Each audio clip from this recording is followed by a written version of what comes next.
Bonjour, nous allons corriger l'exercice 9.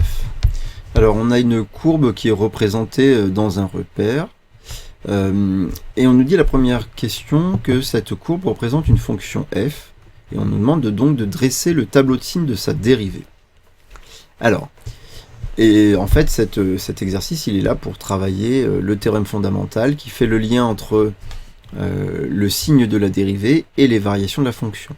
Alors, puisque cette courbe représente la fonction f, et qu'on veut le signe de la dérivée, on va observer les variations de cette fonction, et en déduire, donc, à partir des variations, en déduire le signe de la dérivée.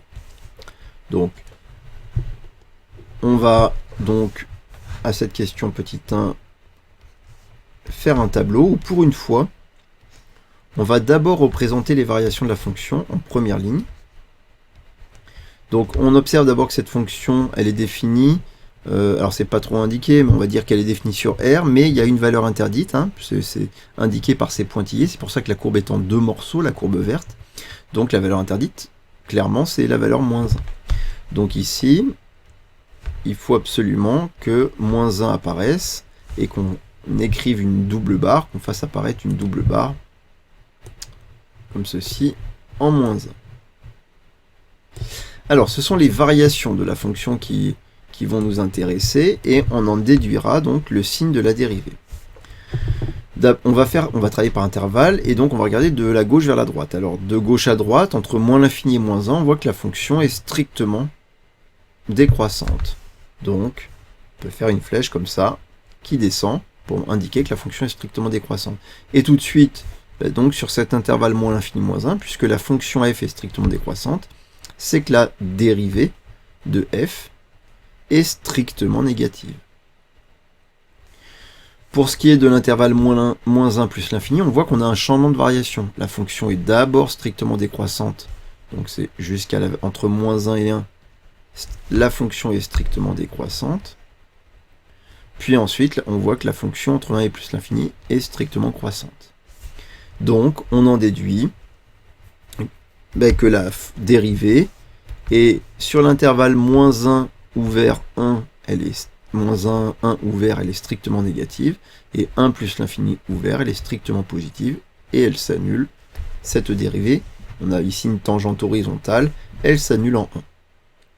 Donc voilà pour le tableau, ce petit tableau donc de signe de la dérivée à partir des variations de la fonction.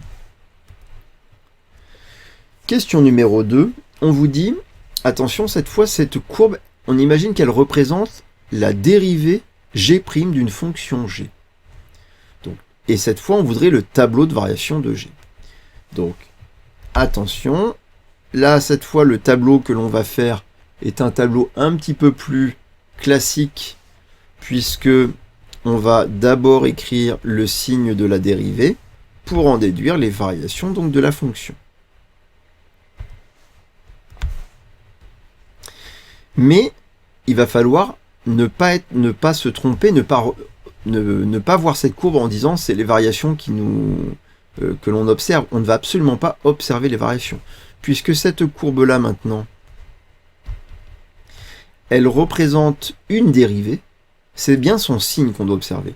Or, graphiquement, pour trouver le signe d'une fonction graphiquement, on va regarder quand est-ce que la courbe est au-dessus de l'axe des abscisses, et quand est-ce qu'elle est en dessous de l'axe des abscisses.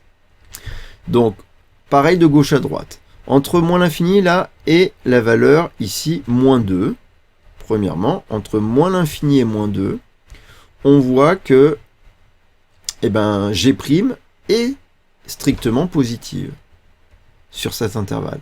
Ah, ça signifie que sur cet intervalle-là, la fonction g, qui n'est pas tracée, elle doit être strictement croissante, d'après le théorème fondamental. Entre -2 et -1. Alors, il y a -1 est une valeur interdite. Alors, on fait attention, -1 c'est une valeur interdite pour la dérivée. On n'est pas assuré que ce soit une valeur interdite pour la fonction, en vrai.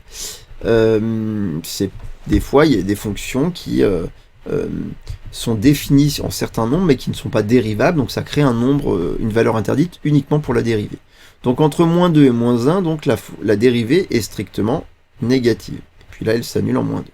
Donc on est sûr que la fonction g est strictement décroissante. Alors peut-être qu'il y a une valeur interdite en moins 1, c'est souvent le cas, mais on n'en est pas assuré. Ensuite, entre moins 1 et 0, là c'est le signe, hein. On voit que la courbe est au-dessus. Donc, on va entre moins 1 et 0, la fonction dérivée est strictement positive, donc la fonction g doit être strictement croissante. En 0, la dérivée s'annule. On voit que ça passe par l'origine du repère. Puis, on voit qu'entre 0 et 2,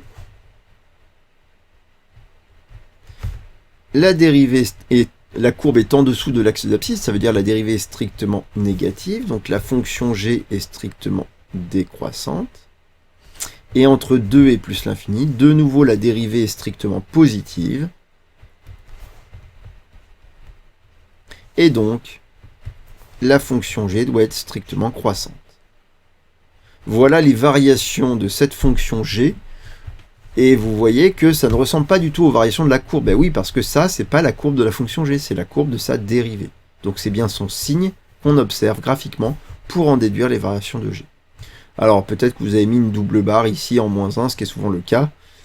Bon, vous verrez plus tard que ça peut ne pas être le cas. Voilà pour cet exercice numéro 9. Au revoir.